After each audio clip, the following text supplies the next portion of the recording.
Hello friends, it's League Unlocked. My name is Eric and the power rankings for the LCK is what we're about to do because Korea is action-packed and you've even got teams like BBQ picking up the W's, which means they're climbing all the way up the power rankings, right? 2 series wins means they're probably into the playoff hunt, into the top 6. Not quite, not at all. They're still sitting at the bottom of the power rankings. Spoilers in that regard. But they did pick up 2 wins, so I want to give a shout out to them for performing admirably, not having the first ever 0-18 LCK season. So congrats to BBQ. But the story of the power rankings this week is Griffin being dethroned from that top spot. They went 1-2 in week 5, so you got to go down a spot, especially when Gen.G went 2-0 against some tough competition in Africa, and they completely dismantled Kingzone in a 2-0 fashion. So they're rising to the top as they were at the very start of the LCK summer split. Gen.G, the defending world champions, taking that top spot without Crown playing. Fly continues to perform well. He looks fantastic on that Galio. Griffin, they're only down 1 spot into number 2 because they're still 9-3. They still look like a dominant force to be reckoned with in the LCK, these 5 rookies. When they're not running funnel comps, they look a whole lot better. Obviously, that did not work against Africa. Hopefully, their team management learned from that, and they know don't run a funnel comp, at least for a Lucian. I don't like that. I don't like the Talia funnel comp. Stick to the Xayah. That seems to work well, or the Kai'Sa. Basically, those 2. Works fantastically on them. Not so sure about the other champions, but Griffin are still in the top 2. Third spot, we got KT Rolster, who had an undefeated weekend, although they were oh so close to dropping a set to SKT, and probably should have, if not for a fantastic Baron steal from Score, but they're up 1 spot into the top 3, deservedly so. They've been climbing steadily.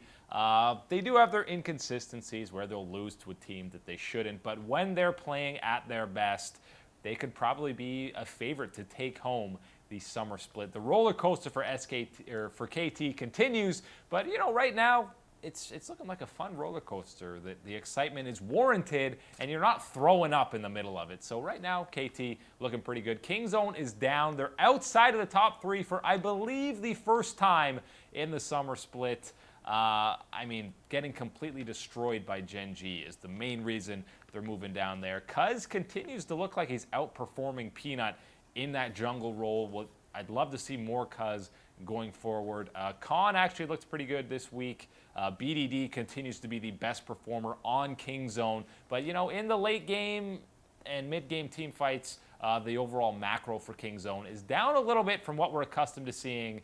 They already have 4 losses, which is tied for the most they've ever had in an LCK split. So unless they go undefeated, they're going to have the most losses ever, which, if they end with 5, that's really not anything to hang your head over. But they've just been so dominant in the LCK over the last couple of splits that it's surprising to see them in at number 4 on our power rankings. Rounding out the top 5 is Africa, the Africa Freaks. Although they had a bit of a tough week, they did drop that game to BBQ. They are the second victim on BBQ's list, so maybe the top 5 is a little bit too generous for them. They're still above 500, and they almost play down to the level of their competition. When they're playing the top teams in Korea, they can no doubt compete with them. It was a close set between them and Gen.G, but they did drop 2 series this week. But they beat Griffin early on in the week, which is the main reason they're staying in the top 5. SKT,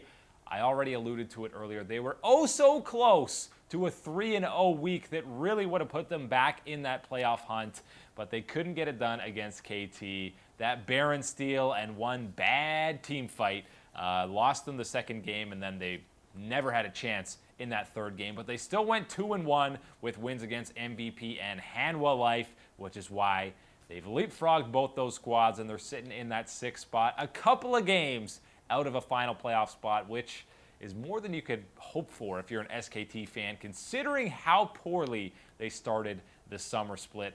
Hanwha Life sitting at 500 there into that 7th spot. Tough 0-2 week. They lost to Griffin and SKT, so they're on the outside looking in for the playoff hunt. The bottom 3, kind of what you expect to see going forward with MVP sitting at 4-9. Gen.G got 3 wins, and I mentioned BBQ with their 2 wins. They're still at the bottom.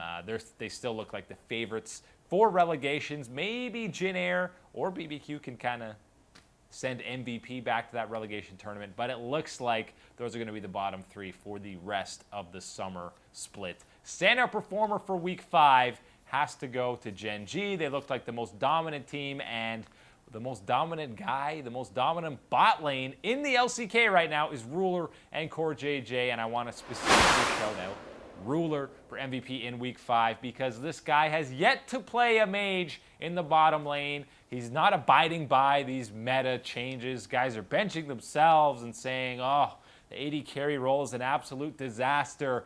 Well, this is one of the best teams in Korea right now, and Ruler has only played AD carries for all the summer split, and by the way, he's looking fantastic, playing out of his mind. 9 KDA, 80% kill participation this week, and still typical AD carry numbers with over 30% of his team's damage in 5 games this weekend.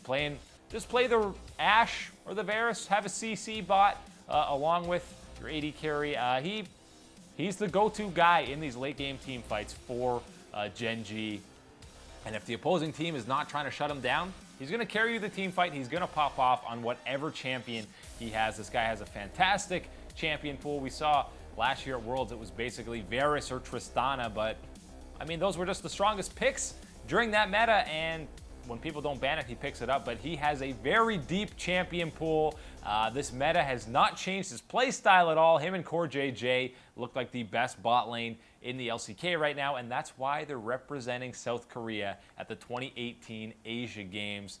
Love seeing some Ruler and love seeing the diversity in the bottom lane. You got guys like Ruler only playing AD carries and guys like Hjarnin on G2 who have yet to play an AD carry in 2018 summer. So as the meta is slowly figuring itself out as well as other pro players figuring it out, we're left with some excellent diversity in that bottom lane, and once Riot gets it figured out, it's only going to be better for the game, for players, and for the viewers as well.